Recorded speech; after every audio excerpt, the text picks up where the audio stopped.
Bueno, vamos todos. Lo primero, darles el saludo de Amadeo, que recién estuvo compartiendo unas palabras con el compañero Juan Carlos. Antes de hacer la presentación formal, les quiero pedir un fuerte aplauso para quien es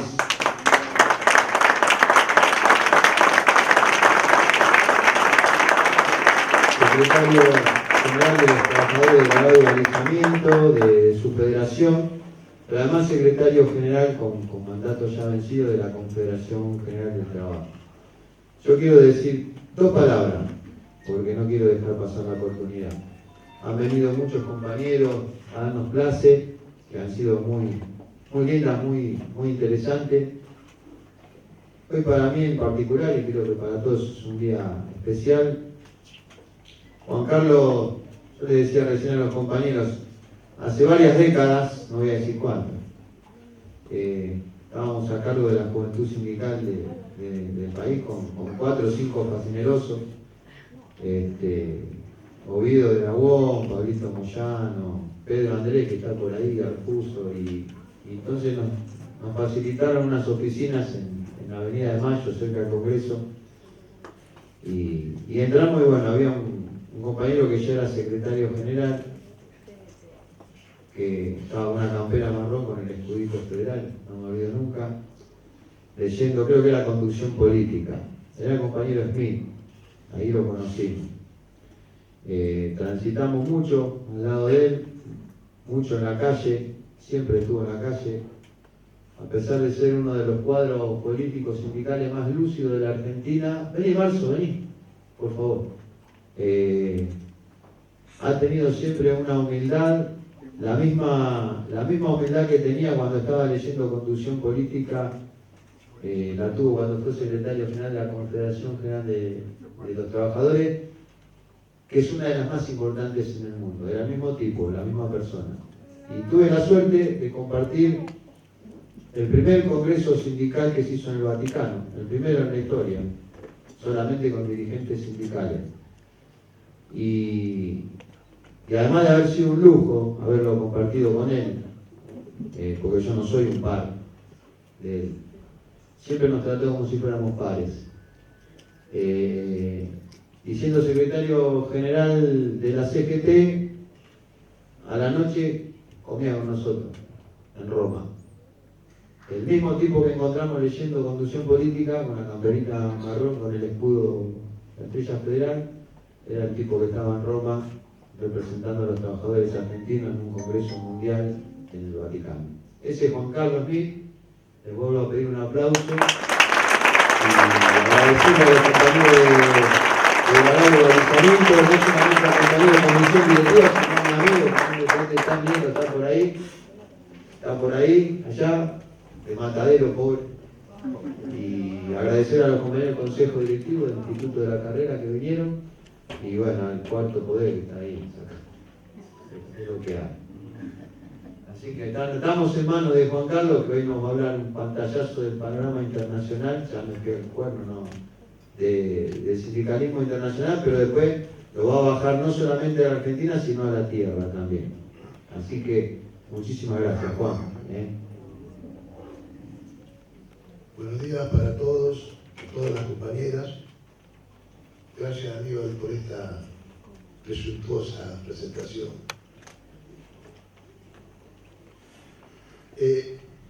Yo creo que hay que felicitar a municipales por esta tarea.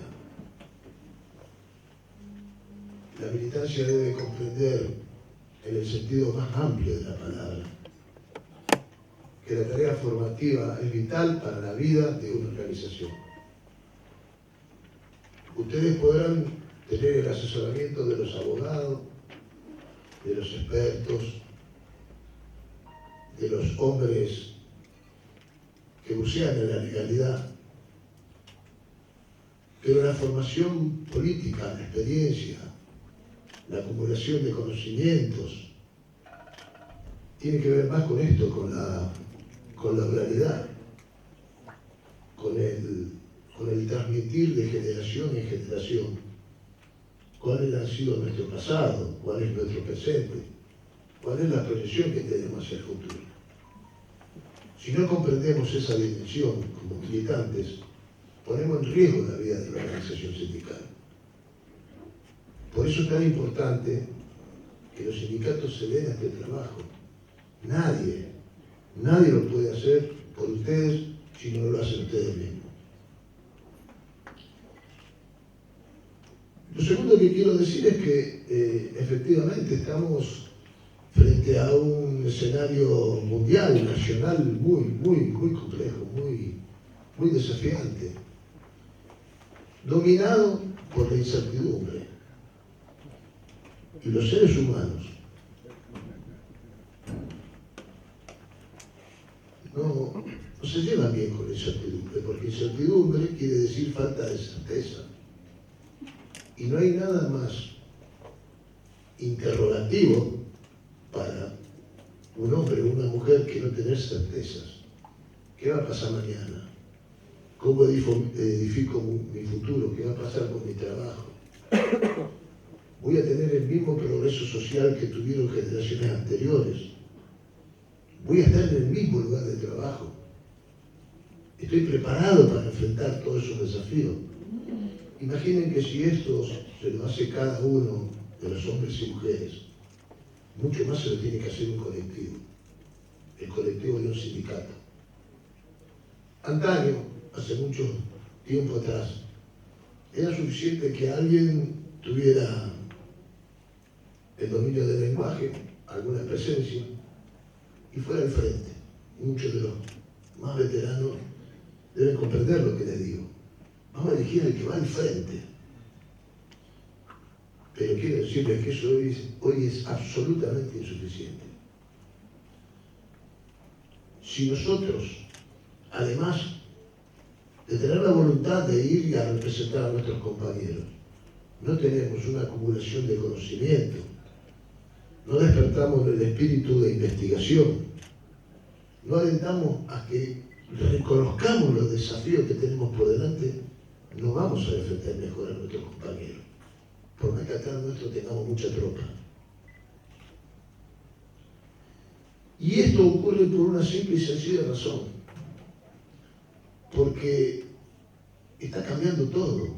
Hay muchos que hablan de un cambio de época, y la palabra época quiere decir mucho tiempo. Es decir, que hay cosas que van a estar entre nosotros durante mucho tiempo. Por ejemplo, la crisis en la que está envuelta hoy la política y los partidos políticos.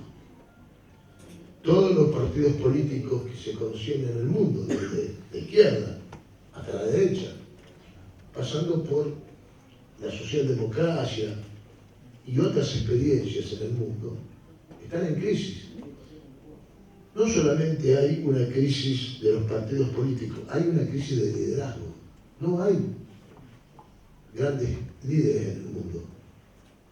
Cuando se termina la Segunda Guerra Mundial, florecieron los liderazgos para reconstruir el mundo. Y entonces teníamos a De Gaulle por un lado, Winston Churchill, que había ganado la guerra, Konrad Adenauer, que es el que arma la Unión Europea, toda una serie de hombres y mujeres notables que le dieron una forma y un sentido a la sociedad. Pero eso hoy no está. Ustedes miren, lean los diarios, miren los noticieros, y van a ver que eso está ausente. En el medio de esa ausencia tan notable, aparece una figura como la del Papa Francisco.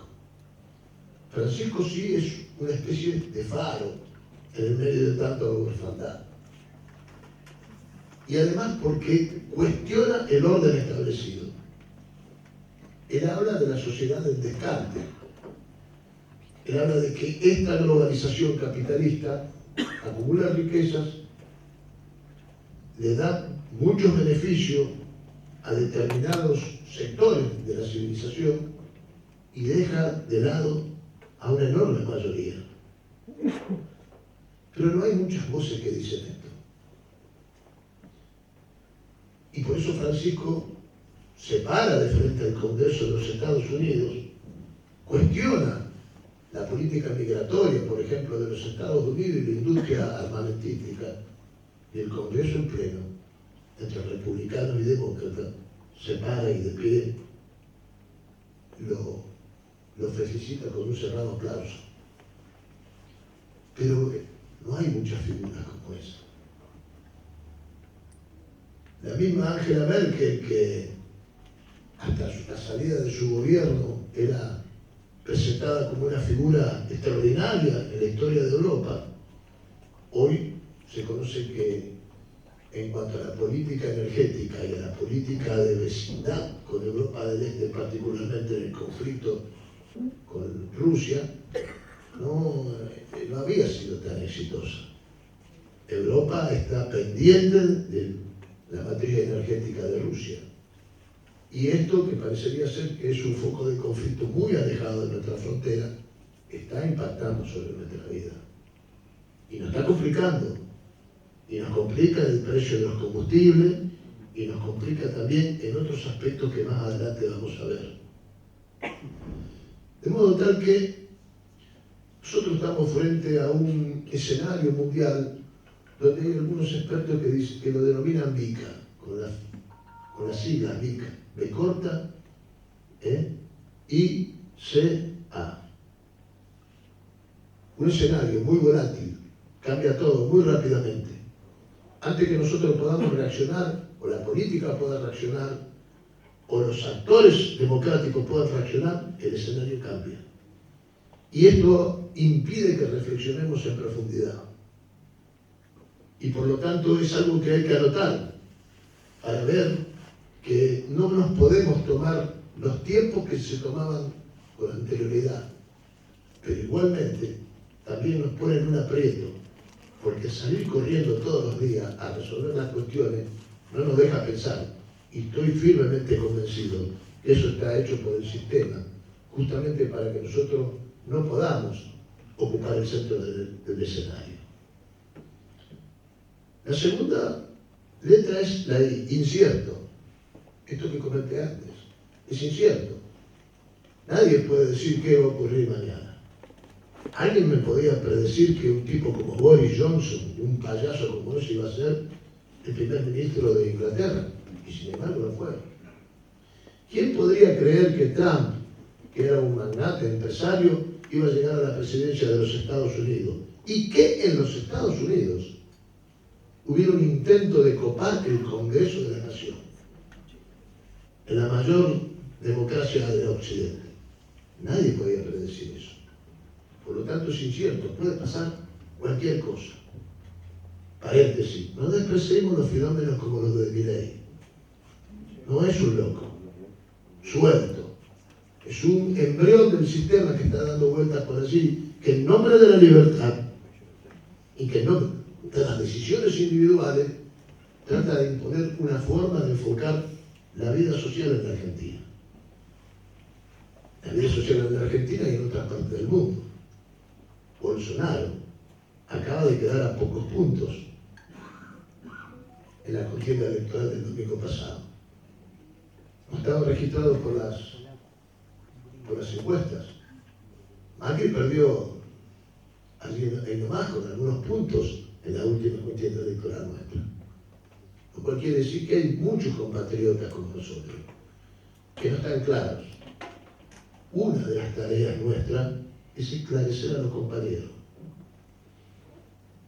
¿Dónde está la figura de la tropa? No es tan importante tener 500, 600, 700. Debemos tener por lo menos 10 compañeros atrás nuestro que estén perfectamente esclarecidos. Que sean capaces de convencer a todo el que está ahí alrededor. Porque si no, quedamos prisioneros de esas oleadas de pensamiento que vuelta a vuelta están sacudiendo el mundo civilizatorio. La tercera letra es compleja. C, complejo. Es complejo todo. Es complejo el escenario internacional, donde antes había dos bloques y ahora se terminó esa bipolaridad. Aparece un actor nuevo, China. Aparecen otros jugadores en el contexto internacional que explican, y aparece además otros desafíos, donde a caballo de la innovación tecnológica, del tremendo del tremendo despegue que significa la economía hoy promovida por las plataformas digitales, la inteligencia artificial, la biotecnología, la revolución científica y tecnológica, la creación prácticamente de una inteligencia artificial que iguala el pensamiento nuestro. Las máquinas ya no son únicamente las plataformas que se utilizan en la línea de producción de la fábrica. Las máquinas, ya aparte del trabajo físico, lo que hacen es pensar por nosotros. Y es absolutamente desafiante esta cuestión. Entonces todo eso es de una complejidad tan grande que obliga a la militancia sindical a que investigue. El delegado tiene que tener, a mí cuando yo empecé, yo no sabía decir 3 frases juntas. Y me decía un formador que el militante que está en la base tiene la obligación de leer 4 libros por mes, al menos. No voy a decir ninguna novedad. Si le digo que hoy no lee nadie, es un hábito perdido. Esto suple la lectura, nos da rapidez, nos hace estar en tiempo real en toda la información, pero acá adentro no hay ningún contenido. El contenido está en el texto, está en la investigación, está en estudiar los problemas. Y entonces, esa complejidad puede ser derribada simplemente con nuestra voluntad de acumular conocimiento y de que la movilización, por lo menos yo cuando hablo de movilización, no hablo únicamente del bombo y nuestra estructura en la calle, hablo de la movilización de la cabeza, porque la pelea del siglo XXI está acá adentro. De modo tal que ese es otro factor que nosotros tenemos que descodificar en este tiempo. El tercer punto es ambiguo. Y todo es ambiguo. No hay nada que tenga límites. Hay un escritor, un pensador, creo que polaco él, Bauman, que habla de la sociedad líquida. Es decir, es un hombre que plantea de que acá adentro puede estar el agua en este recipiente, pero puede estar en uno cuadrado o en uno triangular. Es decir, hay una ambigüedad.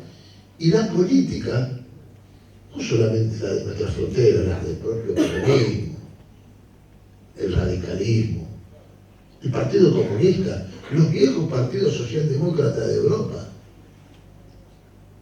en el afán de respetar más al mercado o a la vigencia de esta etapa del capitalismo, se han olvidado del costado social y entonces han naufragado.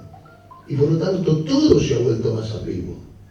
No hay fronteras, no hay las grandes referencias que teníamos hace 20, 30 años atrás.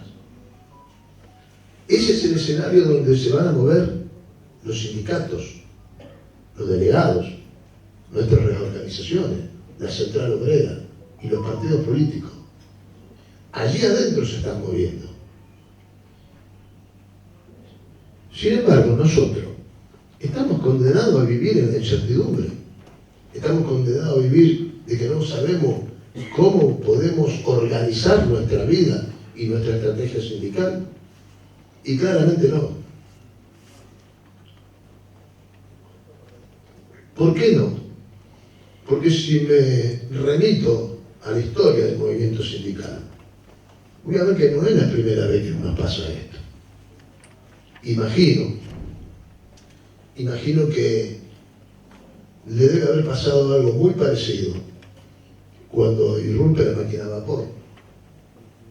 Pensemos que cuando irrumpe la máquina a vapor, todo era tracción a sangre. Y el mundo estaba sentado sobre el campesinado y sobre la ruralidad. Y la gente vivía en los castillos y el resto estaba fuera de los castillos. Pero cuando irrumpe la máquina a vapor, todo ese mundo se termina. Y hay un tremendo y gigantesco éxodo desde la ruralidad hacia las metrópolis, hacia las ciudades. Y allí nace el proletariado. Y junto con el proletariado nace el movimiento sindical. ¿Y cuántos años estuvieron peleando para modificar esa primera situación? Imaginen que debe haber habido hombres y mujeres que recorrían los centros de trabajo, los lugares, hablándole de un mundo a los proletarios de aquel momento, que era un mundo de fantasía. Trabajar 8 horas, tener una seguridad social, poder organizarse. Años. Y sin embargo fue el movimiento sindical el que modificó esa realidad. El mundo que conocemos hoy es hijo de aquella etapa. Sería invivible la civilización occidental sin el mundo que contribuyó a crear la clase trabajadora. Las regulaciones, las licencias, las leyes, las resoluciones, el derecho al voto, la participación sindical, la democracia. Todo es hijo de la lucha social. Gutenberg creó la imprenta. Watt creó la máquina a vapor. No recuerdo bien quién creó los mecanismos de relojería. Y todo el avance del progreso técnico que se dio a lo largo de la historia. Y sin embargo, los que han movido la rueda del progreso social son las luchas nuestras. Nosotros empujamos la rueda de la historia. No hay otro actor. Todo el derecho que nos enseñan o que vienen los abogados a decirnos nació de la pelea, no al revés. Nació donde nació un derecho es porque hubo pelea. Evita decía, donde hay una necesidad existe un derecho. Hablaba de ese espíritu, de esa realidad. Por lo tanto, creo que nosotros no estamos condenados. Lo que tenemos que hacer es esto que dije al principio. Nosotros tenemos que tener una preparación sustantiva, superadora de lo que sabemos ahora. No podemos quedarnos únicamente con que hagamos respetar el convenio colectivo de trabajo o que hagamos respetar los beneficios que tenemos. Tenemos que ir hacia otro estadio de nuestra situación, porque de verdad necesitamos interpretar lo que está ocurriendo y necesitamos interpretarlo desde las conducciones de los sindicatos, pero que se hagan carne en las conducciones medias y en las conducciones más bajas del movimiento sindical. Para eso no solamente necesitamos, como dije, los recursos. Ya no alcanza con que tengamos los asesores. Hay que armar un grupo de compañeros de trabajo que estén en permanente contacto con esta investigación y traten de ganarle el paso del tiempo a todos estos desafíos que nos llevan permanentemente por delante. Soy de los que piensan que la innovación tecnológica, como dice el Papa, le tenemos que dar un sentido humanitario. Hay que enfrentarlo desde el punto de vista con otra filosofía. No puede estar la innovación tecnológica al servicio de la concentración del capital, que es lo que está ocurriendo ahora. Porque muchos, como ha sucedido siempre, se apropian de esa iniciativa y se apropian de esa ventaja que tienen para seguir concentrando la riqueza mientras otros quedan sumidos en el atraso. De modo tal que ese es un desafío. El equilibrio de esa puja se lo tiene que dar el movimiento sindical. No van a ser los partidos políticos, porque los partidos políticos están en crisis y no se proponen discutir esta cuestión. Y lo hemos visto, y no es un patrimonio exclusivo de la clase política argentina, pasa en todo el mundo. En todo el mundo se pelea por ocupar los cargos. En todo el mundo el que llega trata de hacer lo imposible para no salir de ese lugar del poder. Y esa es la inestabilidad que tiene hoy la política en el ejercicio en casi todo el mundo.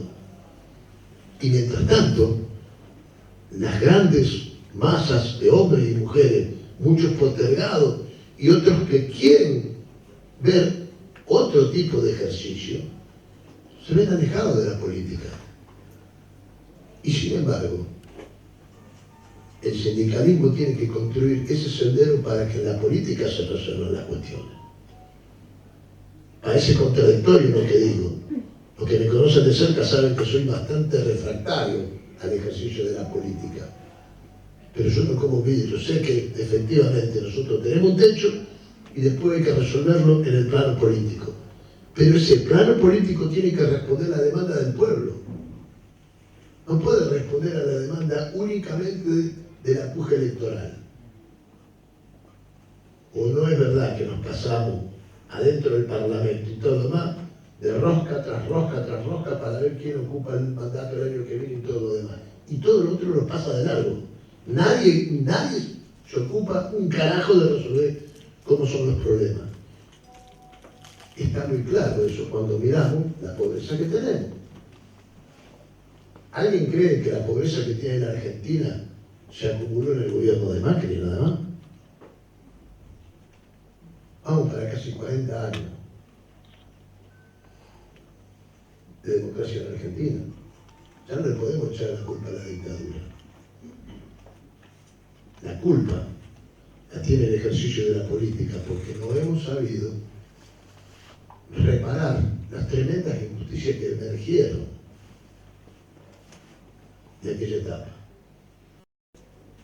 Y les propongo a todos, especialmente los más jóvenes, pero para todos, que vayan a ver la película Argentina 1985.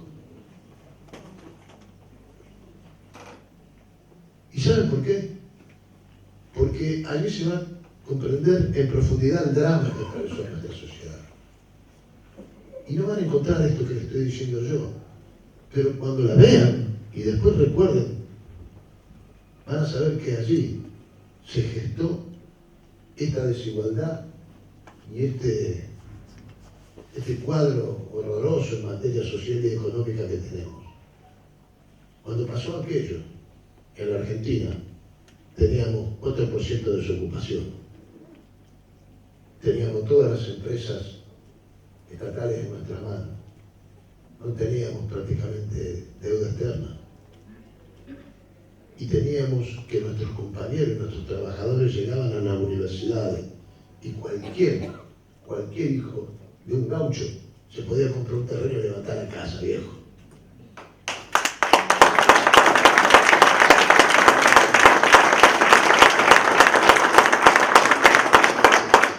Entonces, es imprescindible para la militancia de que vayan a ver esa película. Está muy bien tratada porque hay que bancarse un drama como el que se cuenta en la película sin que haya giros de comedia como tiene la película. Pero porque además está a la vuelta de la esquina, los compañeros y compañeras. Hay mucho dolor detrás de todo eso. Para muchos que pasamos por esa situación, duramente por esa situación. Para muchos compañeros y compañeras que no vivo más. Y para el dolor de ver que era un país donde estábamos en un franco progreso, a pesar de los problemas que teníamos. Yo también tenía 20 años y quería cambiar todo. Y debo reconocer que me equivoqué en un montón de cuestiones. Pero aquel país era infinitamente más justo que el que tenemos ahora. Y pasaron 40 años. Entonces, digo, esto es importante que la militancia lo registre, lo tome. Y después en la ronda de mate cada uno dé la opinión de que movió la cosa. Pero van a encontrar allí algo muy importante. Algo que siempre hace el ser humano. Pararse de frente a las adversidades. Saber que no estamos condenados a ser un fracaso y que no estamos condenados a ser pobres o a andar corriendo todos los días. Argentina tiene un problema muy serio en materia económica. Más adelante lo vamos a ver.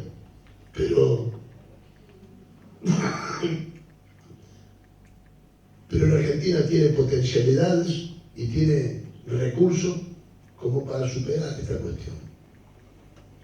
Lo primero es que hay que darse cuenta que de verdad esos recursos, esas potencialidades tienen que estar al servicio de nuestro pueblo y demandárselo a la política.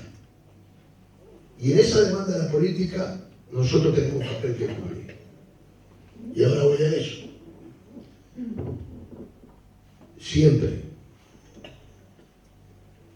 Muchas veces en la conversa de mate, más trabajo yo, sí, pero no nos quieren, nos ven como enemigos. La política no nos quiere. ¿No quieren? Bueno, hay que dejar de quejarse como una vieja. Nunca nos quisieron.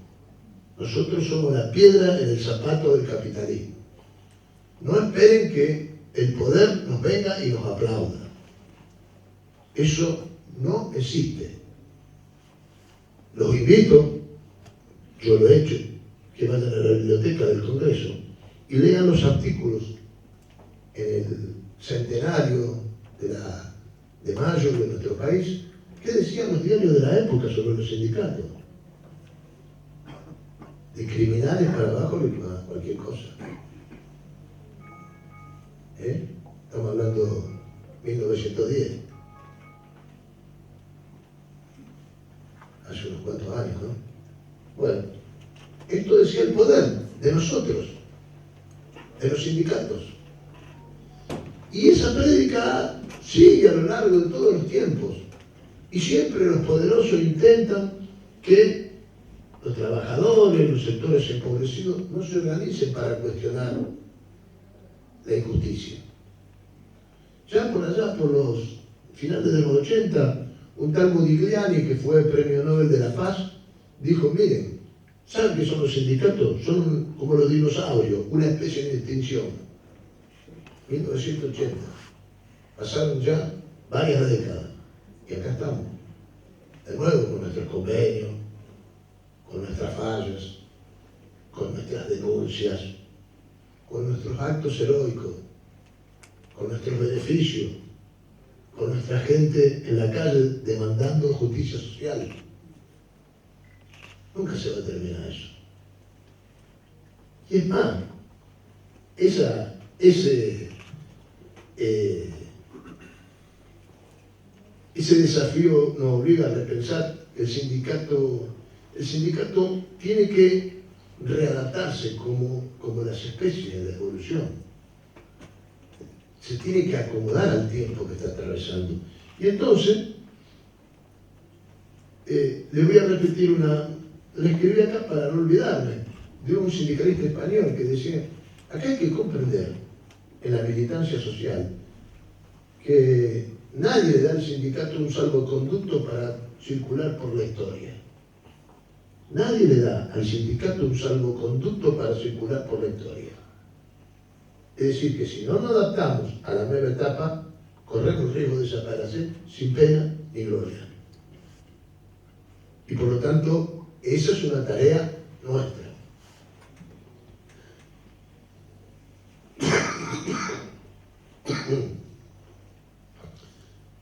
¿Cómo? A lo largo de la salida de la dictadura, de los primeros años de la democracia en la década del 80, de los cambios que vino a posterior, acá y en el mundo, todo el sindicalismo internacional se dio cuenta que, estando divididos, no podían enfrentar los fenómenos de la globalización. El sindicalismo, todavía en los 70 y en los 80, estaba todavía impactado por la Guerra Fría.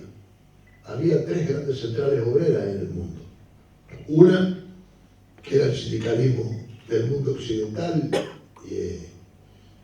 donde estaban los grandes sindicatos americanos, europeos.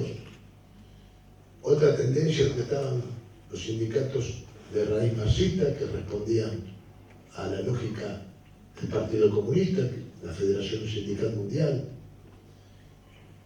Esta última tenía sede en Praga, el otro tenía la sede en Bruselas.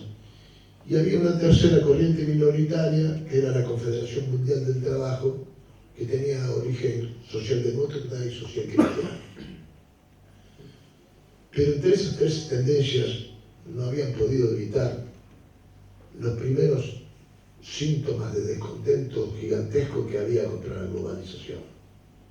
Entonces, para aquellos que se recuerdan, apareció Seattle, apareció Génova. Cada vez que se reunían las cumbres, había unas protestas que terminaban con muertos y incendiaban las ciudades.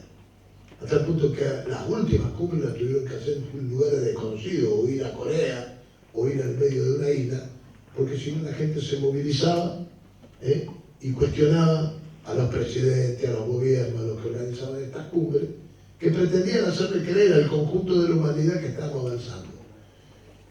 Y claro, esto genera polémica. Es verdad que tenemos un mundo con una reducción, digamos, de aspectos negativos desde lo social y de pobreza, que efectivamente el capitalismo ha ido reduciendo.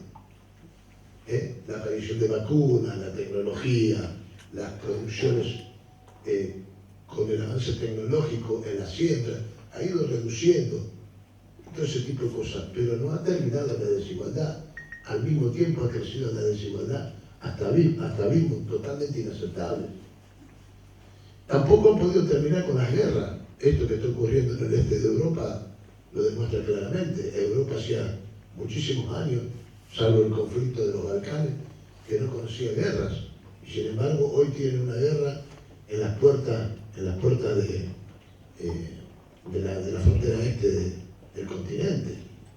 Y de nuevo, por supuesto, ahí empiezan a jugar los vivos de siempre, los que venden armas, los que trafican con las reconstrucciones de los lugares que se destruyen. Porque al fin y al cabo, la guerra es un negocio.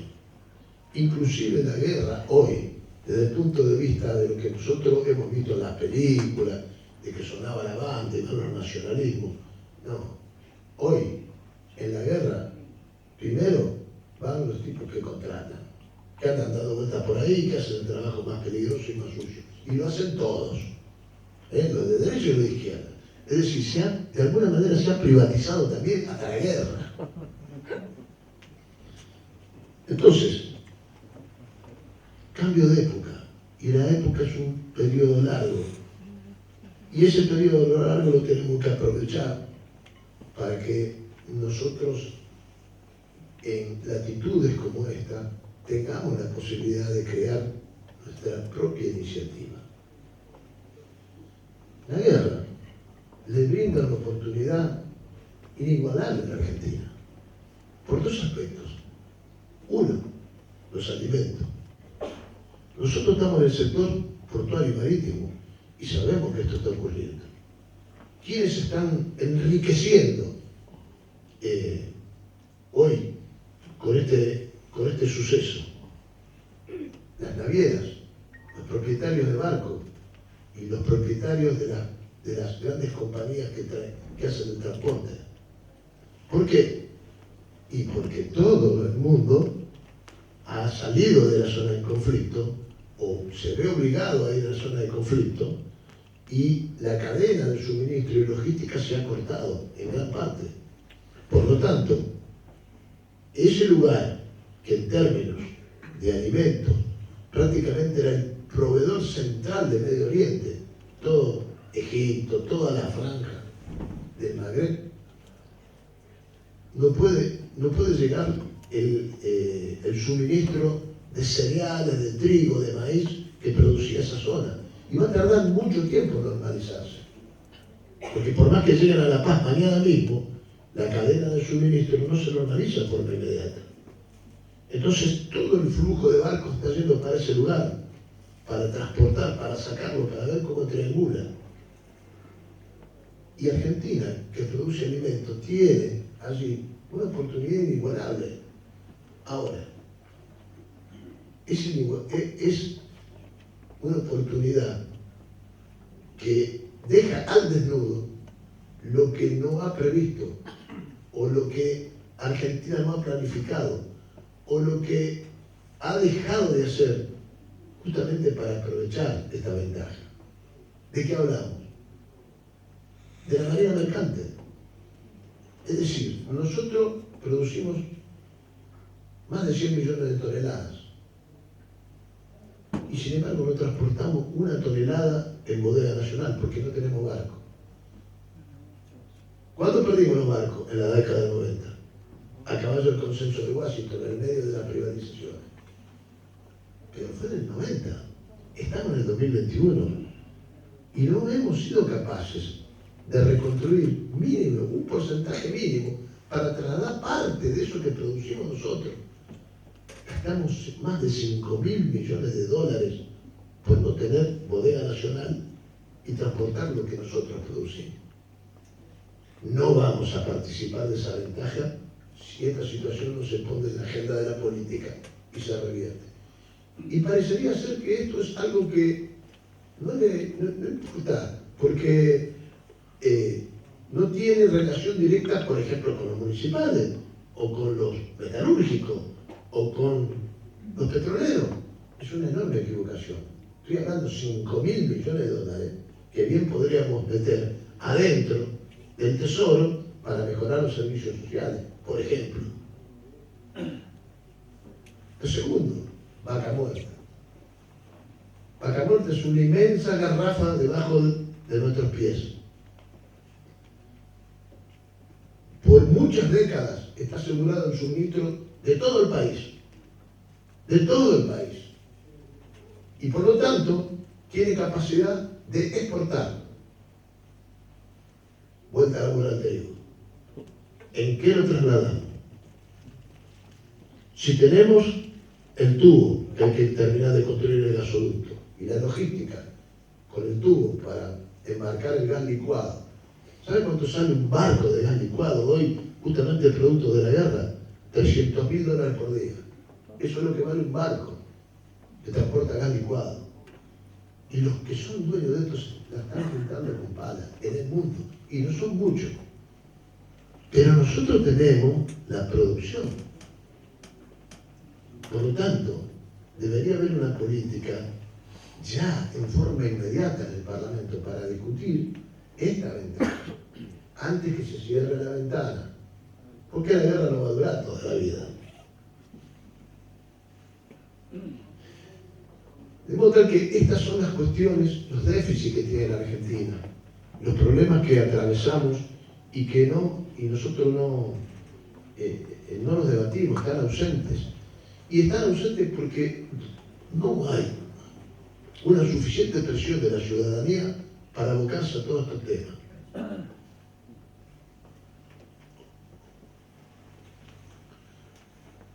En el tema,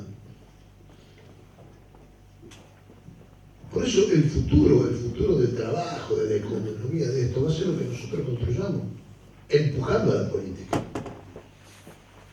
Nosotros no podemos estar ausentes de esta cuestión. Nosotros tenemos que empujar a la política para que ponga estos temas, estos y otros temas que son tan importantes, cada uno tendrá su... Pero la forma de presentarlo frente al Parlamento, a los gobernantes, es empujándolos y no quedar enredado únicamente en la rueda electoral. Perón, que era muy sabio, decía, miren, nosotros somos un movimiento. El partido, para nosotros, es una herramienta. Para nosotros el partido es la escalera por donde tiene que subir el pueblo hacia la felicidad general. Esto decía el genio de Perón. Y se ha olvidado. Lo tienen traspapelado los muchachos. Han perdido la memoria.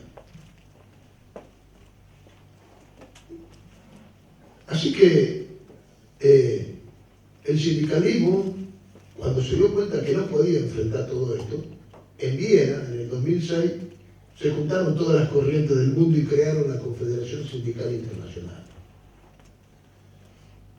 Ha tenido altibajos. Primero, porque tenemos que saber, y por eso este es una tarea para que se venga a la casa. El sindicalismo internacional retrocede en chancleta en el número de afiliados. Los norteamericanos, cuando llega Trump y todo lo demás, están por debajo del 10% de afiliación. En el sector privado no llegan ni siquiera al 6%. Y hay que saber que cuando uno recorre Estados Unidos por el interior y traspasa algunas fronteras provinciales o estatales, como se llaman ellos, hay estados donde además dice bienvenido a fulano, territorio libre de sindicatos. Está en un montón de avisos en las carreteras, en las grandes carreteras de Estados Unidos. Obama, que había aparecido como la gran esperanza, no pudo resolver el tema de la salud, pero tampoco pudo resolver todas estas limitaciones que datan de la era de Reagan y que impiden que los compañeros se puedan organizar. Ustedes saben cómo es. Hay 2 países en el mundo, uno de ellos Estados Unidos, que no ha firmado el convenio sobre libertad sindical. Uno de ellos es Estados Unidos, la cuna de la democracia. Si vos querés hacer un sindicato, todos saben, muchos deben saber acá los militantes, tenés que primero ganar la asamblea adentro. Y las grandes estructuras capitalistas ponen millones de dólares todos los años para que no se llegue nunca a la instancia de alguna votación adentro del lugar de trabajo. Ustedes lo deben haber visto en Walmart, lo deben haber visto en Google, lo deben haber visto en Amazon, en todo eso. Y de hecho, ese es el otro gran fenómeno de esta época. Lo que se llaman las GAFA, Google, Amazon, Facebook, Apple. Todos esos tipos han ganado paladas, millones de guitas en el medio de la pandemia. Y esa gente no tiene ningún tipo de freno. Recién ahora los europeos están intentando meterle algunas regulaciones para impedirle que no que paguen impuestos, que tributen en algún lugar.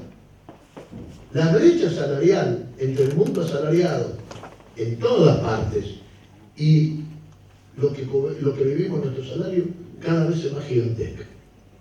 De hecho, en Estados Unidos es uno de los problemas más grandes y por eso Trump ganó diciéndole a los trabajadores del medio oeste americano o de la cuenca del Mississippi que había que volver a la producción en los Estados Unidos. De modo tal que, digo, estos son fenómenos que hay que registrar. Cuando se crea la Confederación Sindical Internacional en Viena, en Austria, tuvimos allí una delegación discutiendo la fórmula y se pusieron todos los recursos y los cuadros sindicales, los expertos y las estructuras para dar una batalla contra la globalización. Bueno, hasta ahora el avance ha sido un avance lento, persistente, que nos confronta permanentemente y donde estamos peleando contra actores decisivos. Y el clima que les dije al principio, el clima de incertidumbre. Recuerdo que en uno de los congresos se hizo un trabajo de 2 años de una encuesta en toda la orbe planetaria, creo que con 5 preguntas, pero recuerdo 2 de ellas. Una de ellas era la pregunta a los jóvenes: ¿ustedes creen que van a vivir mejor que sus padres? Y la mayoría contestaba que no. Tremendo. Pensemos que nosotros éramos jóvenes, creíamos que íbamos a estar mejor, veíamos que estábamos yendo para mejor. Y esto no estoy hablando de Argentina nada más, eran encuestas con casos en Europa, en África, en Asia, en Europa Central. Tremendo. Que la juventud esté convencida que no va a estar mejor, sino que va a estar peor. Y segundo, ¿qué piensa de la democracia? Y un apego mínimo hacia la forma democrática. Un caso extraño en la Argentina. La Argentina, cuando la democracia está devaluada en el resto del mundo, acá sin embargo tiene otra fortaleza. Tal vez sea uno de los mayores logros que tenemos como sociedad, porque miren que ha habido golpe de Estado acá en este país, y sin embargo cuando decidimos como sociedad, justamente en el 83, de que nosotros íbamos a tener un sistema democrático, hasta ahora, gracias a Dios, logró escapar a los recurrentes cimbronazos que tiene la crisis económica. Por eso les repartimos una hojita con un pequeño documento nuestro que habla del atentado contra la vicepresidenta. Y lo miramos desde un punto de vista donde casi que empezamos a naturalizar eso. Casi que naturalizamos que ocurra estas cuestiones. Y de verdad, más allá de cualquier consideración, Los que me conocen de cerca saben que no estoy muy cercano a las posiciones del kirchnerismo. Pero eso hubiera sido terrible, tremendo. Es inexplicable cómo puede ocurrir eso en la Argentina. Cuando pensemos que cuando salimos de la dictadura, acá había habido mucha muerte y mucha violencia. Y sin embargo, nadie fue a buscar la revancha por cuenta propia. Vuelvo a la película. Por eso es importante lo del juicio de la Junta, nos hace único. Y eso no lo hizo el radicalismo, lo hizo la sociedad argentina, lo hicieron las fuerzas democráticas de este país y nosotros, los laburantes. Nosotros construimos ese piso civilizatorio de no ir a buscar la revancha. Porque como decía aquel pastor, ojo por ojo y el mundo terminará ciego. Entonces, para ir terminando, nosotros tenemos que desafiar esta vejez prematura de la Argentina. Esta vejez prematura de la Argentina. Es como si nos hubiéramos vuelto de repente todo viejo, quedando anclado en algunas cosas, discutiendo sobre el pasado, nada más que teniendo un lenguaje propio del café y de la puteada fácil, sin poner contenido en el debate político e ideológico. Nosotros tenemos que salir del envejecimiento prematuro de la Argentina. Envejecer quiere decir perder la capacidad de imaginar el futuro. Y el futuro es el lugar donde vamos a estar todos. Por lo tanto, hay que recuperar esa capacidad. Y para eso, te voy a recordar la frase de Einstein. Einstein, para mí, el científico más importante del siglo pasado. Einstein decía, en tiempos de crisis, la imaginación es más importante que el conocimiento. Muchas gracias.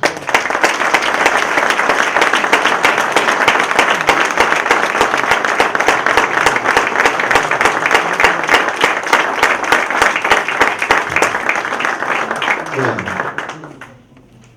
creo que la realidad fue meridiana, ¿no? Pero como hacemos siempre, vamos a dar la oportunidad a que por lo menos 10 compañeros, compañeras que gusten, podamos tener un ida y vuelta con el compañero Smith. Así que Alfuso, Luis, no sé quién está con el micrófono. Levanten. Vos. Yo quiero hacer una Listo, pregunta. dale. Buenas. Compañero Smith, muchísimas gracias por habernos visitado, por explayarse, ofrecer su conocimiento. Nosotros venimos hace muchos años militando, ¿sí? Hemos sido con algunos compañeros acá parte de esa juventud sindical y bueno, siempre algo uno se lleva de experiencia y la verdad que siempre lo recuerdo porque lo ponemos en práctica en nuestros lugares de trabajo y la verdad que escucharlo a ustedes es muy enriquecedor, así que muchas gracias. Y la pregunta básicamente tiene que ver con que uno, leyendo como dice usted, o viendo imágenes de nuestro hijo Movimiento Obrero allá por los 70, el compañero Lorenzo Miguel había creado, entendiendo que era necesario en aquel momento el brazo político del Movimiento Obrero, crear la 62, ¿verdad? En donde participaba en esto que dice usted, que hoy nos falta llevar al Congreso la voz de los trabajadores y estas ideas que usted bien lo estaba explicando.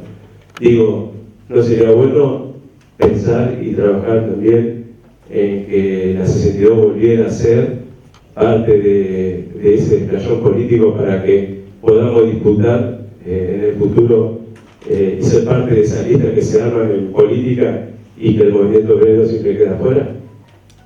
Muchísimas gracias.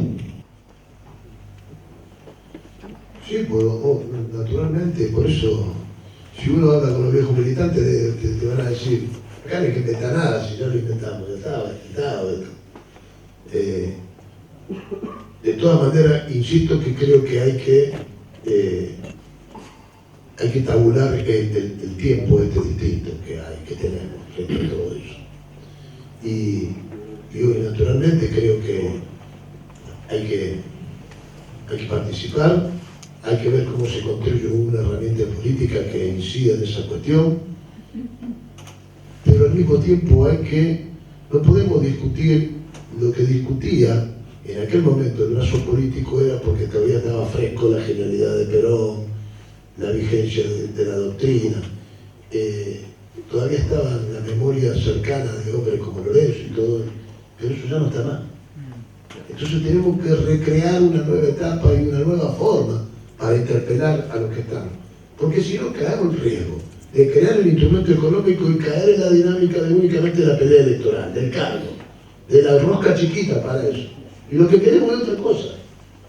Así que me parece que sí, que efectivamente, al mismo tiempo que hay que empujar para crear ese espacio o para participar, hay que prepararse para que lo que decimos nosotros sea tomado en cuenta más allá de la proximidad de las elecciones.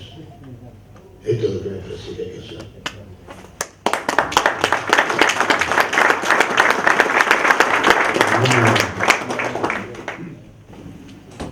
Bueno, muchas gracias, compañero Smith.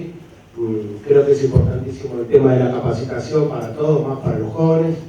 Mi pregunta viene más a lo que había dicho sobre el tema de la marina mercante, porque todo lo que exportamos tiene que pasar por un filtro que son muchísimos, miles y millones de dólares, que no terminan en las arcas de nuestro propio gobierno. En definitiva son recursos nuestros y tendríamos que pagar para que se pueda exportar, sea por el tema de la guerra, ahora Rusia-Ucrania, o cualquier cosa que quiera salir del país, tenemos que pagar una divisa. ¿Cuál sería la proposición para cambiar eso? Porque no viene de ahora, viene hace muchísimos años. No tenemos una marina mercante, digamos, tenemos, pero no lo suficientemente grande y están en manos privadas y extranjeras, sean inglesas o de China. ¿Cuál es la propuesta que podemos hacer desde el movimiento sindical o cuál es la lucha para que en algún momento eso cambie? Porque si no, siempre vamos a estar destinados a la voluntad de los demás. La plata siempre la tenemos que sacar y nunca va a terminar eso en nuestro propio bolsillo para, como dice usted, poder compartirlo para el bienestar social de nuestro propio país. Nosotros estamos dando una batalla muy dura hace mucho tiempo. Hay que saber que en el gobierno de Macri logramos que las dos cámaras, tanto diputados como el Senado, por unanimidad promovieran la sanción de la ley. Y se sancionó la ley. Lo que ocurrió, como ocurre frecuentemente en nuestro país, es que había dificultades de caja. Teníamos problemas de déficit fiscal. Y claro, había un capítulo de la ley donde se tenían que destinar recursos para la recreación de la industria naval. Porque marina mercante e industria naval van de la mano. Es decir, nosotros somos un país donde se han construido barcos de ultramar, plataformas petroleras. La Argentina ha construido plataformas petroleras para el resto del mundo. Entonces, y eso significa empleo y trabajo de manufacturas y de capacitación importante para nuestro pueblo. Porque no es únicamente la marina mercante, son también los astilleros. El barco, igual que la ambulancia de la obra social, los vehículos que tiene el sindicato, requieren reparación. Y por lo tanto eso genera trabajo en tierra. Es decir, es un complejo. Bueno, esas dos cosas están ausentes efectivamente hace muchos años. Habíamos logrado que esto se sancione, pero el ministro Ducombe, como tenía problemas del déficit fiscal, le mochó la parte del financiamiento, la cual las ha vuelto inútiles. Pero yo les doy la seguridad acá. Nosotros estamos acumulando con plenario y todo para volver a poner tapete. Vamos a salir a pelear esta ley. El área nuestra la va a salir a pelear esta ley. porque es imprescindible no solamente para los portuarios, los activadores, los marítimos, los proveedores, los que prestan los servicios. Le hace falta al país por lo que dije con anterioridad. Estamos hablando de miles de millones de dólares. ¿Saben que lo que pasa en esa área? Que tenemos una ignorancia rayada con la estupidez alrededor de nuestra ubicación geográfica. Si yo le pregunto a un maestro cuántos kilómetros de vía navegable y navegación tiene, es muy probable que no lo sepa. Y sin embargo, la Argentina tiene miles de kilómetros, casi 3.000 entre los dos grandes ejes que tiene. Si le pregunto a cualquier ciudadano cuál es el límite más al norte de nuestra red navegable, tampoco me va a saber contestar. ¿Por qué pasa eso? Porque culturalmente nosotros hemos estado mirando siempre para adentro del continente. A mí me decía un viejo profesor, ¿saben qué pasa en mí? Dice, el paisano, el gaucho, miraba para adentro. Para él el océano era la pampa. Estamos encerrados todavía en esa cultura. Pero si nosotros miramos el globo terráqueo y el mapa, vemos que estamos enclavados entre los dos océanos y que estamos a 12.000, 14.000 kilómetros de navegación de los mercados más cercanos con los cuales comerciar. Por lo tanto, es de vital importancia comprender la dimensión geoeconómica del país. Somos un país que es un país marítimo, por más que no lo sepamos. El otro día, hace pocos días, hicimos una pequeña reunión en uno de nuestros sindicatos federados y llevamos a un oceanógrafo que está en la COPLA, que es la Comisión de la Plataforma Marítima Argentina. Y ese profesional nos desarmó a todos, inclusive a que le habla, de cuál es la riqueza y cómo la Argentina logró que Naciones Unidas le reconociera una superficie mayor que toda la provincia de Buenos Aires, que va más allá de las 200 millas. Es decir, la Argentina, hace ya unos años, tiene, además de lo que tiene, una superficie más grande que la provincia de Buenos Aires sobre el mar Atlántico, soberanía argentina. Muy poca gente lo sabe. ¿Cuándo se empezó con esto? En la época de Menem. Y se firmó en el gobierno de Macri.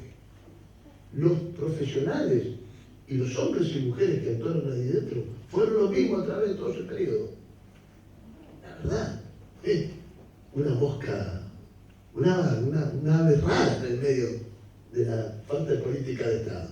Desde Menem hasta Macri, hasta que se sancionó la ley, el equipo que iba a Naciones Unidas, que hacía las mediciones y todo, siempre la misma gente. Una política de Estado. Es decir, eso es permanente. Y él nos explicaba algo que casi todos que están muy desconocidos. Al extenderse de las 200 millas hasta las 350 millas, nosotros tenemos soberanía sobre el subsuelo, no sobre el agua. De las 200 millas para acá, el agua y el subsuelo. Pero esa extensión, y en esa extensión hay lo que se llaman unas pelotas de este tamaño, parecidas a las minas acuáticas que se ponen, de aleación de materiales que se van formando a través de los tiempos geológicos, con las corrientes marinas, con la salinidad, con los desechos del mar, con los fósiles. Y se han creado unos minerales raros, aleaciones raras, allí que se llaman núcleos polimetálicos. Ellos tiraban, así como a mí usted miraba yo en el Sudán. Y en los únicos lugares donde hay condiciones para la creación de eso es en el Atlántico Sur y en un lugar del Pacífico, ¿no? Y en un lugar del Pacífico. Esos son los únicos dos lugares. Lo han detectado. Porque la Argentina tuvo que, ustedes se imaginan que para fijar un límite del agua, no es tan sencillo, ¿no? Puedo poner una bandera o un mojón. No existe eso.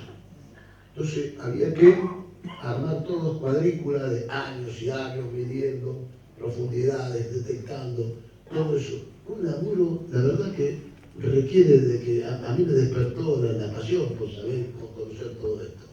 Y así nos enteramos de esto. además del gas, del petróleo, de minerales que hay allí. Ahora, lo resumo en una sola palabra, por eso como empecé esta explicación, nadie, y esto vale por el sindicato también, nadie defiende lo que no conoce. Nadie. Y si no sabemos lo que tenemos, no lo podemos defender. De modo tal que efectivamente, al mismo tiempo que peleamos contra la ceguera del economicismo, peleamos con la falta de cultura, porque cuando uno va, ¿sabe las veces que yo he ido al Ministerio de Transporte y me han dicho, sí, usted tiene razón, la verdad, mire qué problema, está parado el puerto, o las exportaciones están en peligro, pero mire, tengo un paro en la red subterránea, tengo el quilombo, los aviones, sí, pero cuando sale el quilombo allá adentro, perdemos miles de millones de dólares en apenas una semana. El otro está toda la gente ahí a las puteadas, sí, los aviones no viajan, los aviones no viajan con pueblo tampoco, no podamos. Pero claro, tiene un impacto mediático inmenso. Cuando se habla del despelote ahí adentro, perdemos miles de millones de dólares en toque. Por lo que le dije, retengan lo que le dije que valía el valor del barco de gas licuado. Pero ¿cuánto vale un barco? Un barco parado son $30.000 diarios por día. Entonces, todo eso no hay dimensión. Y la clase política que se sienta son contados con los dedos de la mano los que dominan el tema y por supuesto quedan prisioneros de la otra urgencia. Pero para eso está la política, para fijar prioridades. Yo no digo que toda la razón esté de lo que estoy explicando, pero por lo menos tiene que tener un lugar de prioridad en el concepto global de lo que tiene. Pero estamos hablando de muchos recursos que la Argentina no aprovecha.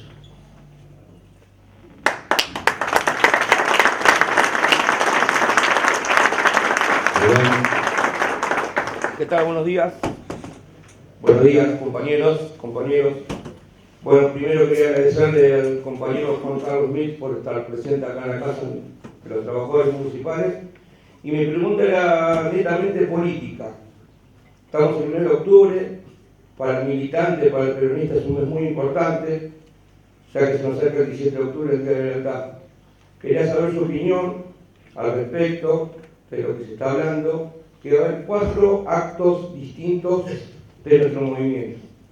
Quería saber plenamente su opinión al respecto. Si esto nos fortalece o en verdad nos divide cada vez más, siendo que cada vez nos piden unidad y las grandes cráneos programan esto. Gracias. El que haya esa multiplicación de actos explica la crisis de la que le hablé. El peronismo no escapa a eso. Compañeros, el peronismo no escapa a eso. De verdad, yo creo que en cualquiera de los actos en los que esté, nosotros tenemos que, yo ayer en una reunión que hubo en la construcción, manifesté esto que le voy a decir ahora. Hay que hacer una comparación entre aquel 17 de octubre que nos hizo entrar en historia, que empezamos el sendero hacia la justicia social, que alumbró los mejores años en la vida de los trabajadores de este país, y la actualidad. Y en el tono discursivo, nosotros no podemos evitar decirle al gobierno lo que le tenemos que decir. Y hay que dejar de refugiarse en el temor de que, bueno, porque viene la derecha. Va a ser mucho peor si nosotros no decimos lo que tenemos que decir en este tiempo. Acá la gente nos llega al 20. Hay que decirlo. Y no se tiene que enojar nadie. Estamos haciendo una destrucción de la realidad. Acá cosas como la que acabo de decir están ausentes.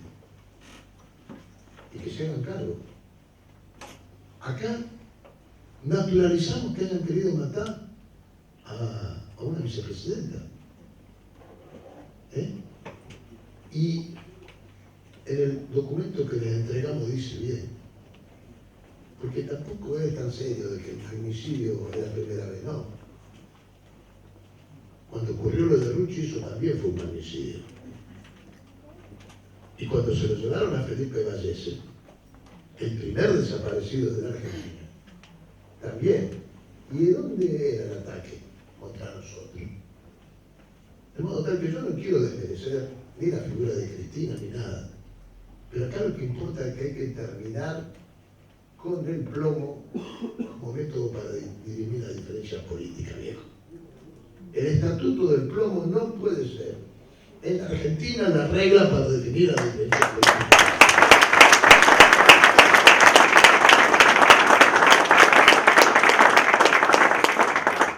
Entonces, digo,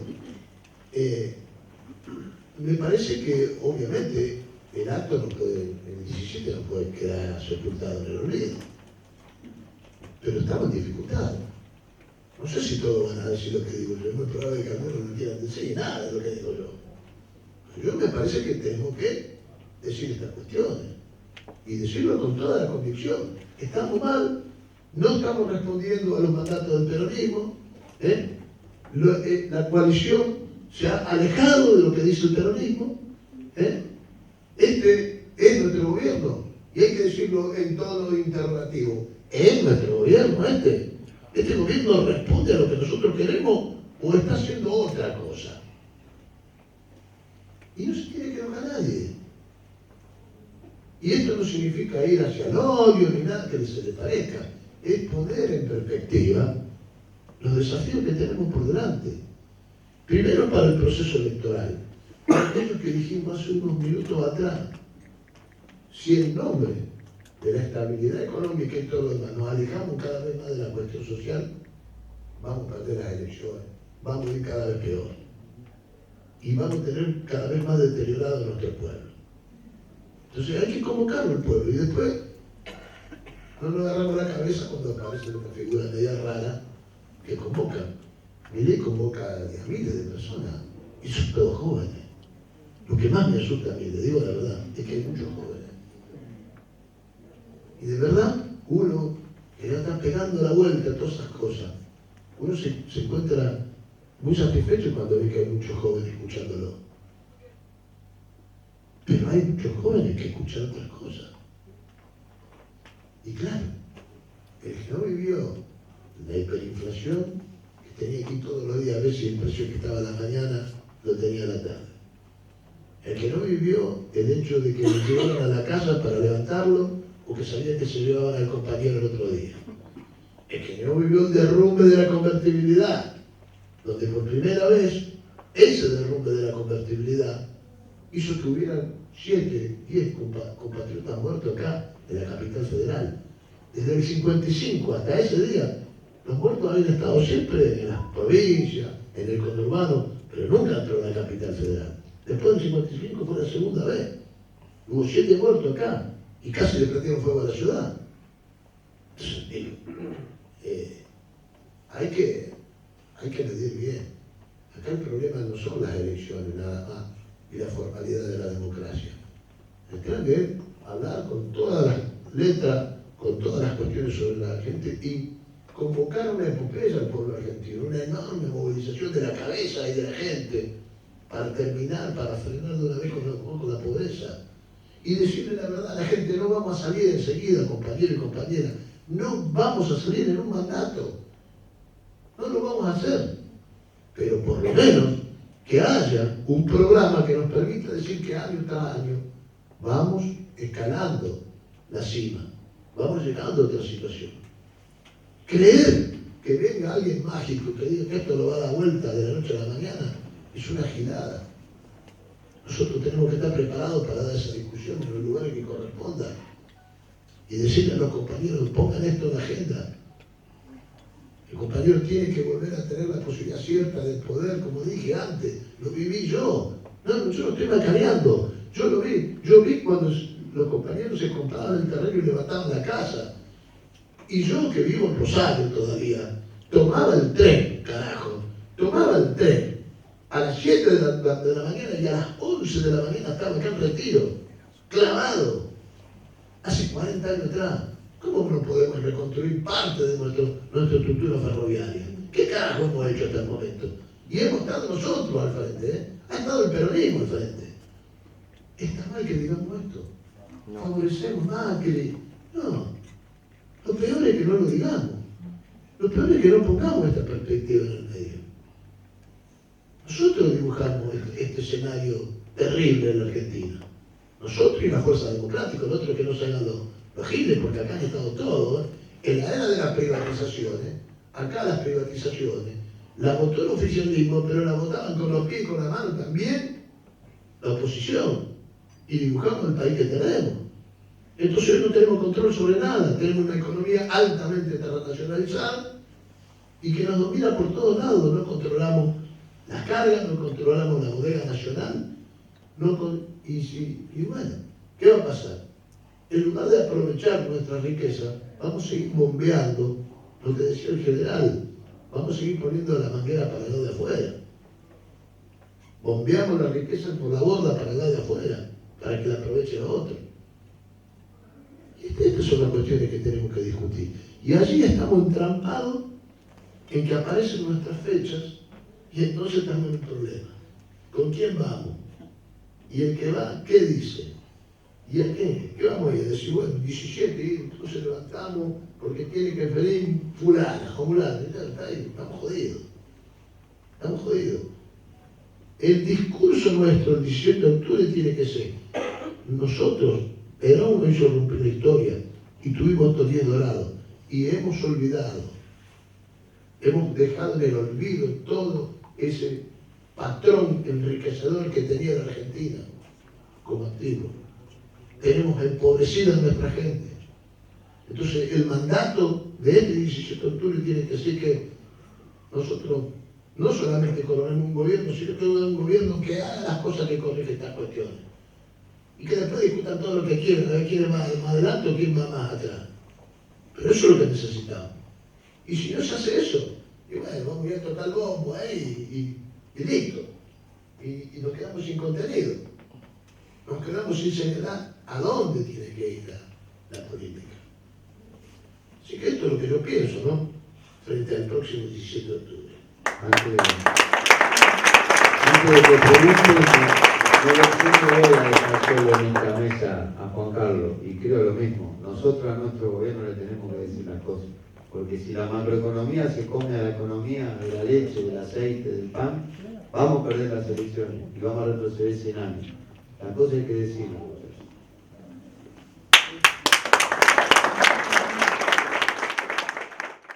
Bueno, siempre me hace bien. Primero que nada quería agradecer la claridad, porque como había comentado Aníbal, realmente fue muy claro, no hablan difícil como a veces hablan. Y después te quería preguntar, hoy se habló bastante del pasado, pero usted había comentado mucho el tema del futuro, y para los que todavía somos, nos creemos jóvenes, estamos con este tema que había comentado usted de la inteligencia artificial y cómo va a afectar eso, sobre todo a su gremio. Hoy comentó lo que eran las grandes empresas tecnológicas que no admiten de ninguna manera la sindicalización. Quería saber cuál es su perspectiva con respecto a eso, cómo le afecta a su gremio y qué consejos nos daría a nosotros como municipales con este tema de la tecnología que puede llegar a reemplazarnos de alguna manera. Recuerden que dije que el mundo del futuro del trabajo va a ser lo que nosotros construyamos y lo que nosotros empujemos en la política. Y que ese avance tecnológico que arroja importantes beneficios y que es el resultado de la desigualdad en el mundo, tenga otro sentido.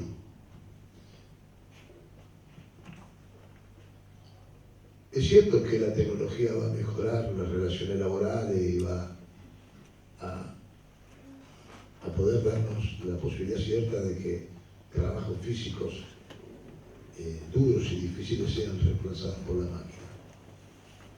Pero eso bajo ningún punto tiene que construir lo que habla el Papa de la sociedad del descarte. Una tecnología sin moral es inviable en este planeta y eso inclusive encuentra frenos en el ideario del propio capitalismo. Es decir, el propio capitalismo genera sus propios males porque el consumo se va a resentir si no hay gente que está del otro lado consumiendo justamente los bienes que produce. Recuerden que Ford decía, yo lo que quiero es que mis trabajadores, los trabajadores de mi planta, hagan y puedan comprarse el automóvil que ellos mismos fabricaban. Sin embargo, es cierto que hay un fenómeno que todavía no se sabe a dónde va a terminar, porque aquel éxodo de la revolución industrial del campo a la ciudad, hoy se da de la fábrica, de la producción y de los servicios hacia la nada. Es decir, no se sabe a dónde van a estar los trabajos del futuro. ¿Qué quiero decir? No es que no va a haber trabajo en el futuro. Todavía no sabemos cuáles van a ser los trabajos en el futuro. Por ahí hay algunos expertos que señalan, sí, hay toda una serie de cuestiones que todavía están apenas dibujadas, pero que empiezan a aparecer con fuerza en el escenario. Por ejemplo, ustedes deben haber hablado de la economía del cuidado. Es decir, la gente que cuida gente, que no es una tarea muy sencilla. Y advertimos, Europa lo vive dramáticamente, de que la gente en la civilización no está preparada para cuidar a otra gente. Los británicos, parece mentira, pero han creado una secretaría de la soledad. Porque, claro, la gente sale del ciclo productivo y se queda sola. Y hay gente que ayuda, funcionarios, gente que va y habla con la gente para ver qué está, porque se queda aislado del conjunto de la sociedad. Y eso es un aspecto inexplorado todavía, donde de repente pueden aparecer muchísimos puestos de trabajo. El cuidado del medio ambiente es una cosa que recién está apareciendo, más allá de la pelea de los ONG o de los expertos o de los colectivos que defienden no hablamos del tema ambiental porque daría para un día completo. Pero ese es otro lugar donde van a aparecer expertos, gente que vea cómo se puede encontrar una síntesis entre el desarrollo y el cuidado del medio ambiente y el hombre y la especie humana. Ese triángulo no se puede perder, porque no podemos ir hacia un capitalismo desbocado que ponga en riesgo algo que está ocurriendo frecuentemente, la propia supervivencia del planeta. Es decir, allí también hay un campo muy grande de ver cuáles son los trabajos que puede haber. ¿Cómo enfrenta el mundo en algunos lugares? O por lo menos está dibujando. Si las máquinas son las que provocan una mayor concentración y una mayor rentabilidad, quiere decir que vos, que sos dueño de la máquina, estás ganando mucho más plata que antes que no tenía la máquina. Bueno, hay que... la política, el sindicalismo tiene que empujar a las regulaciones que le hagan saber a Besos, que está, no me acuerdo quién es el otro, que se va a la luna. En el planeta tenemos el problema de hambre y los tipos se van a la luna. Es decir, totalmente son estas cosas locas que tiene nuestra especie, ¿no? Es decir, si usted gana una rentabilidad mayor por haber incorporado esto, tiene que pagar más impuestos. ¿Quién van a poner Cristo en el cielo? El neoliberalismo, el capitalismo y todo lo demás. No, ¿cómo vamos por eso? Si está contribuyendo al progreso de la humanidad. No está contribuyendo al progreso de la humanidad. Está contribuyendo a su bolsillo. Por lo tanto, tiene que poner más guita. Hay una corriente de pensamiento grande que, si pone mucha máquina, hay que pagar más guita. Porque, al fin y al cabo, la tecnología, que es lo que dice el Papa, tiene que ser una tecnología conveniente que le permita a la especie humana desarrollarse en toda su plenitud. No hay muchas respuestas acá frente a todo eso, pero el desplazamiento se viene produciendo hace ya mucho tiempo. Ustedes piensen una sola cosa. Cuando pusieron los cajeros son relativamente nuevos. Parecería que siempre estuvieron con nosotros, pero son relativamente nuevos. Y yo estoy seguro que debe haber habido algún impacto sobre el sector bancario. Pero hoy forma parte de nuestro pasado. los más viejos como yo, estábamos en la fila y entonces dejábamos con el compañero que estaba al lado, ¿cómo te pagaron? Acá me están cagando acá. Los pagadores, todos esos tipos estaban ahí. Ahí se creaba también otro lazo de solidaridad que desaparece con la bancarización. Sin embargo, hoy eso forma parte del fin. ¿Quién cobra? ¿A encontrar al final? No encontramos a nadie. Y sin embargo eso está hoy. Y el sindicato y todo eso ha ido adaptando, reformulando los lugares donde estaban los cajeros. Si no nos damos cuenta, pero hay un montón de cosas que ya están entre nosotros. No es que... Y son cosas de carácter disruptivo. Es decir, no va a volver a ser nunca más como antes. Lo vamos a volver para atrás. Ya está, eso va a ser así, para siempre, para adelante. Entonces, nosotros tenemos que tener la capacidad de adaptarnos frente a todas estas cuestiones. Lo que sí sabemos es que el mundo no puede marchar con esta tasa de desigualdad y con esto de control, porque lo que se pone en riesgo es la estabilidad democrática. Se pone en riesgo esto, los despelotes que hay en todos los lugares. Hemos visto cosas que, digo, lo peor fue el incendio del Capitolio, pero hace poco vimos, no me acuerdo si en Ceilán, ¿dónde fue? Fueron, le prendieron fuego a la casa de gobierno, se llevaron todo. Ahora, por ahí nosotros nos sorprendemos, bueno, mirá lo que pasó allá. Y nosotros, ¿por qué hace como está? ¿Por qué le prendemos fuego a la casa de gobierno y al Parlamento en el 2001? ¿O no? ¿Y qué pasó después? Renovamos todas las clases políticas. No pasó eso.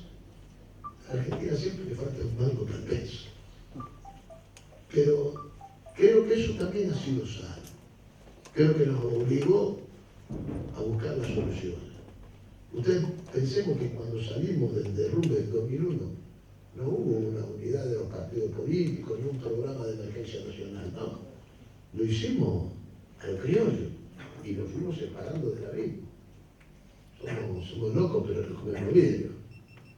Nos fuimos separando del abismo hasta que llegó la etapa del kirchnerismo y se estabilizó, hubo un marco internacional favorable, hubo una voluntad de redistribuir y fuimos modificando las cosas, pero como siempre, ¿qué es lo que le falta? El peso que le falta a la Argentina. Nos enamoramos de los instrumentos. No tenemos capacidad de adaptación y de acompañar los cambios. Entonces no hubo una convertibilidad para siempre. Andá a decir un argentino a finales de los 90 que tenía que salir del 1 a 1. Te querían matar. Y era una mentira. Lo que teníamos una tremenda. Yo he viajado por gran parte del mundo. Soy un agradecido sindicalismo. Pero un tipo que me voy a morir siempre en esto. He nacido en mi juventud acá y me voy a morir aportando de donde puedo. Como por ejemplo haciendo otras cosas. Devolviéndole la experiencia a los hombres y mujeres que hicieron posible. Yo que he recorrido todo el mundo, nunca nadie te aceptaba un mango nuestro, ni aunque vos le dijeras que eso valía $10.000 al cambio. Porque era una ficción. Pero la sociedad argentina no quería abandonar todo eso. Mire, le voy a contar una anécdota. En nuestro sindicato había mucha gente que producto de Menem le habían obligado a que se fuera prácticamente, le habían puesto los retiros voluntarios o cuando llegaba la edad jubilatoria prácticamente se fueron. ¿Qué lograron los cráneos en nuestro sector? Se fueron todos los capitanes y los jefes de máquina de toda nuestra flota. Al año teníamos casi todos los barcos con avería, porque se habían ido lo que sabían. Bueno, andá a decirle a los jubilados nuestros que en aquel momento cobraban algo así como 2.500, 3.000 mangos, me acuerdo, algo así era, que eran $3.000 según ellos, que no salieron para la convertibilidad. Me querían matar. Y eran los tipos que cuando yo había llegado me habían enseñado a caminar a cubierta. No querían matar, no querían mocear, no querían que ni que habláramos de eso. Y nosotros con la negra y todo, como si fueran unos marcianos, por la calle de Buenos Aires, en contra de la convertibilidad, todo esto, que no es lo demás. Cuando salíamos en aquel tiempo, íbamos a la calle, hay que saber que nos miramos como si fuéramos un tipo raro. Decíamos que éramos un enanito verde con la pata más larga, qué sé yo.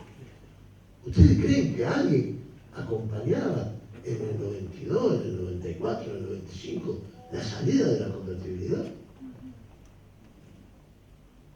Y nosotros que éramos científicos.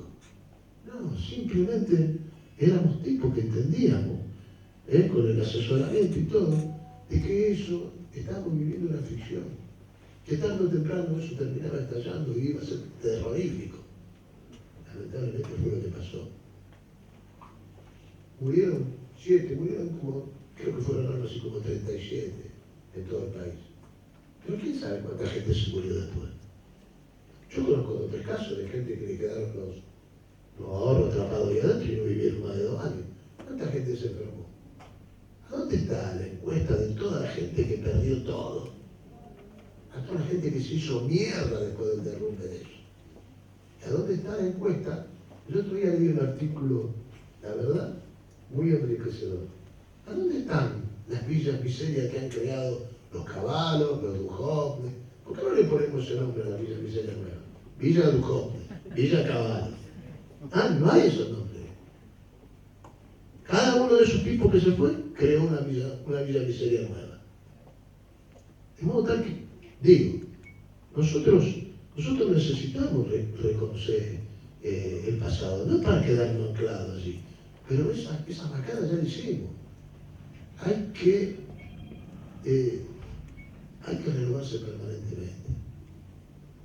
A la convertibilidad nosotros se lo decimos a Dualde, se lo decíamos a todos cuando discutíamos con ellos.